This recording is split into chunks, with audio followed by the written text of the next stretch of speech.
Hola a todos, yo soy Andrea y esto es Español con Andrea.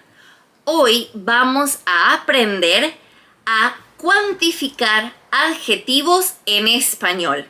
Si no sabes algunos adjetivos en español, mira esta clase primero y luego vuelve a este video.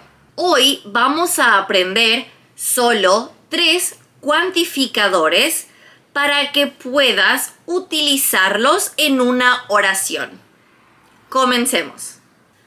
Muy, muy, bastante, bastante, demasiado, demasiado. Estos cuantificadores van delante del adjetivo. Por ejemplo, esta hoja está muy rayada.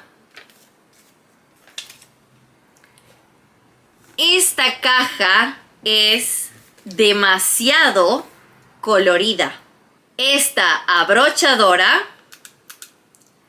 es bastante grande y pesada. Ahora es tu turno. Escribe en los comentarios una oración utilizando estos cuantificadores.